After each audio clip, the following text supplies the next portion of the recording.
Palliative ഇല്ല, ദാരിദ്ര്യ നിർമ്മാർജ്ജനമില്ല, ലൈഫില്ല, ക്ഷേമ പെൻഷൻ വർദ്ധിപ്പിച്ചിട്ടില്ല. ആദ്യത്തെ ബജറ്റിൽ ക്ഷേമ പെൻഷൻ വർദ്ധിപ്പിക്കുമെന്നാണ്. ഇതൊന്നുമില്ല അല്ലേ? ഇല്ല. കക്കൂസുണ്ടോ? ഇല്ല. വീടുണ്ടോ? ഇല്ല. ഇത് മുമ്പത്തെ സർക്കാരിന്റെ ബഡ്ജറ്റിൽ ഇല്ലാത്ത കാര്യങ്ങളല്ല അമ്മ പറയണത്.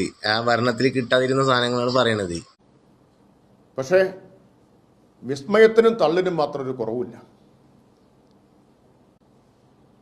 തള്ളിന്റെ ഒരു ഉദാഹരണം കാണണമെങ്കിൽ ബജറ്റിൽ ഈ സാറ്റലൈറ്റ് വിക്ഷേപണത്തെക്കുറിച്ച് പറഞ്ഞ ഭാഗം നോക്കിയാൽ മതി.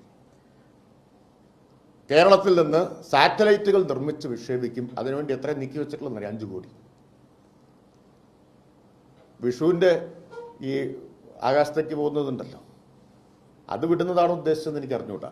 5 കോടി രൂപ കൊണ്ട് കേരളത്തിൽ സാറ്റലൈറ്റ് നിർമ്മിച്ച് വിക്ഷേപിക്കും. അതെ, ആ ആകാശത്തേക്ക് തന്നെ അന്താരാഷ്ട്ര നിലവാരത്തിന്റെ പടിവാതിൽ നിൽക്കുന്ന കേരളത്തിന്റെ, അതിദാരിദ്ര്യമുക്തമായ കേരളത്തിന്റെ താഴത്തു കൂടെ കേരളയിൽ പോയി മുകളിൽ വിമാനങ്ങളൊക്കെ കൂട്ടി തിങ്ങി നിറഞ്ഞു നിൽക്കുന്ന ആകാശം ഒന്ന് ക്ലിയർ ചെയ്ത് തരണം. എന്നാലേ ഇവർക്ക് അത് വിക്ഷേപിക്കാൻ പറ്റുള്ളൂ. പിന്നെ നമ്മൾ വിഷുവിന്റെ സംഭവമാണ് നിങ്ങൾക്ക് തോന്നുന്നുണ്ടെങ്കിലും ഓർക്കിപ്പോൾ സാറ്റലൈറ്റാണ് തള്ളി വിടാൻ തോന്നുന്നുണ്ടെങ്കിൽ ഒരു തള്ളട്ടെ. ആരെ തള്ളിൻ്റെ കാര്യമൊക്കെ പറയണമെങ്കിൽ ആലോചിക്കണ്ടേ. ആ വിമാനങ്ങളൊന്ന് ക്ലിയർ ചെയ്യാൻ പറയണം കേട്ടോ. നന്ദി, നമസ്കാരം.